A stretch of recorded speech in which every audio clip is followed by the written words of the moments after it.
I consider Congresswoman Ocasio-Cortez to be the leader of the Democratic Party. She's entitled to her opinion. I'm entitled to mine. As I've said about her before, I think she's the reason there are directions on a shampoo bottle. And our plan for dealing you didn't plan that out. We got to hurry. Our plan for dealing with her is called Operation Let Her Speak. But I don't think Senator Schumer is the person in charge, because Senator Schumer is not the leader of the socialist wing of his party. Congresswoman Ocasio-Cortez is. She's running the show. It was no accident the other day the Congresswoman let it slip. She said, if you really want to negotiate... They keep insisting this shutdown is about empathy, budgets, and protecting democracy. Yet somehow, every time Washington tells people to just believe us, your bank account shrinks and the real story disappears. There's a saying in politics, faucets can circle the globe before facts even lace up their shoes. So pour yourself something, coffee, water, whatever helps you stay sharp, because this is worth sticking around for. Senator John Kennedy didn't simply push back on the shutdown storyline tonight. He methodically peeled it apart, line by line, and pointed out who's really pulling the strings, and according to Kennedy, it isn't Chuck Schumer. It's Alexandria Ocasio-Cortez. Yes, that AOC. And that's exactly the kind of truth Washington would rather keep unspoken. The shutdown melodrama continues. I love the smell of melodrama in the morning. It smells like the United States Senate. I said the other day that this shutdown is just further proof that human evolution is a slow process. This shutdown, what you're witnessing now, is just further proof of why it took human beings thousands of years to learn how to stand upright. This shutdown is bone deep, down to the marrow, stupid. Some shutdowns are based on policy. Some shutdowns are based on politics. Some shutdowns are based on a combination of both. This one is pure. It's pure as ivory snow. This shutdown is based on politics. Let me tell you what's going on. I believe in a two-party system, Mr. President. Why? Because two parties create competition. And competition makes all of us better. It does. The Democratic Party, the opposite of my party, the Republican Party. The Democratic Party is competing within itself right now. And there is a distinct wing of the Democratic Party that is winning that competition. If I wanted to use a pejorative expression, I would call it the loon wing of the party. The loon wing of the Democratic Party. Or you might call it the Bolshevik wing of the Democratic Party. I think a more accurate description is to call it the socialist wing of the Democratic Party. I think that's fair. Now, I'm not saying that all of my Democratic friends are socialists, but there is clearly a wing of the Democratic Party that can only be described accurately as the socialist wing of the party. And that party is in ascendancy. That party is in control. Now, my friend Senator Schumer is the leader of the Democrats in the United States Senate, and he, of course, has instructed his colleagues to vote to shut down government. And Senator Schumer has been criticized for that, and I understand. I don't agree with him. I think he made a mistake. But I don't think Senator Schumer is the leader of this effort. I don't. I think Senator Schumer, like many of his colleagues, would like to be loved by everybody in the party, and he would like to be loved by the socialist wing of his party. And I do think that's part of what is motivating this shutdown, and that's why I say it's all about politics. Any fair-minded person has to look right now and say that the two leading members, the quarterback, the two leading members of the socialist wing of the Democratic Party, The quarterback is Congresswoman Ocasio-Cortez. Now, her substitute is Senator Bernie Sanders. But I think it's the Congresswoman who's calling these shots.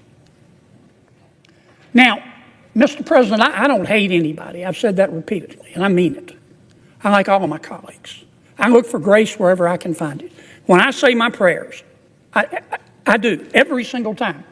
I ask God, don't let me hate, because it's hard sometimes. It's hard up here. But I do. I say, God, don't let me hate. And I certainly don't hate Congresswoman Ocasio-Cortez. I want to make that very clear. She has the right to her opinion. She has the right to try to have the socialists take over the Democratic Party. That's the American way. Ironically, I think what she's doing is anti-American, but she has the right as an American to do it, so I don't hate her. But I judge her by her policy. She has her opinion, and I have mine. And I have to judge her candidly by her policy.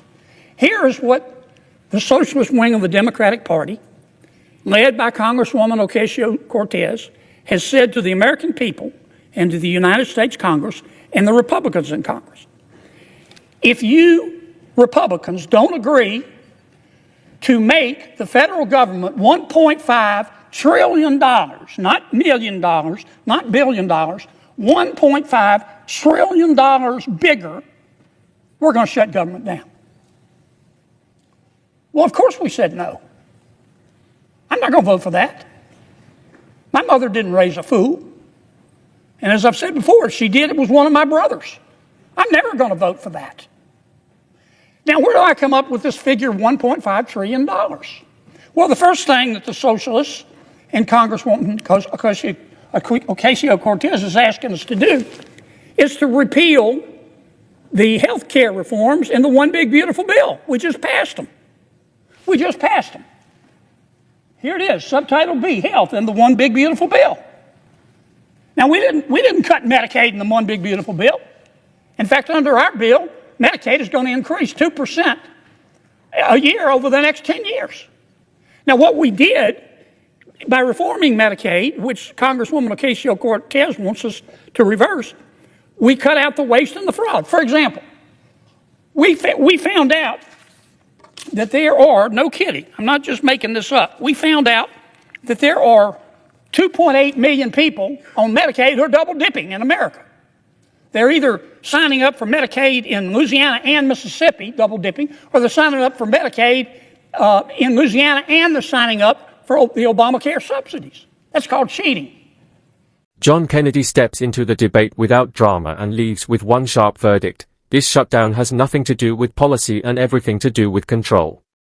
He calls it profoundly foolish, and if anything, that's being generous. Kennedy lays out what much of the media carefully avoids saying out loud. Right now, Democrats aren't locked in a battle with Republicans. They are locked in a power struggle within their own party. And the side gaining ground is the far left, activist-driven wing. He doesn't claim Chuck Schumer is masterminding the shutdown. Instead, Kennedy suggests Schumer is trying to stay popular, especially with the loudest voices demanding attention. In today's politics, noise outweighs reason, and social media pressure matters more than spreadsheets. According to Kennedy, the movement's center of gravity has shifted. It's no longer Bernie Sanders calling the plays. It's Alexandria Ocasio-Cortez. Then comes the moment that made Washington stop and stare. AOC openly declared, "If you want to negotiate the shutdown, come talk to me." That isn't leadership, that's leverage. Kennedy is careful to draw a line. He says this isn't personal. He's not attacking her character, he's scrutinizing her policies.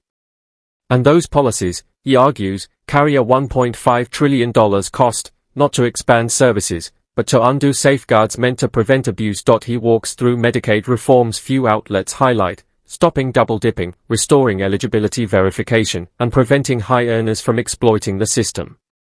In Louisiana alone, auditors uncovered Medicaid recipients making over $100,000 a year. That isn't compassion, it's fraud paid for by taxpayers. Then comes the key turning point. Republicans proposed a straightforward extension to keep the government running while talks continued. No add-ons. No hidden demands. Just keep the lights on. The answer they got was simple: give us everything, or the government closes. That's not negotiation, it's a standoff dressed up as principle. Kennedy then delivers the line that electrified the room, a blunt remark about AOC that instantly went viral. Crude? Maybe. Unforgettable? Definitely. And more importantly, it reframed the conversation, because once the slogans are stripped away, the reality looks clear. This shutdown is driven by ideology, not urgency. And it's a party allowing its most extreme voices to steer the wheel, straight toward trouble. This isn't left versus right anymore. It's common sense versus political performance.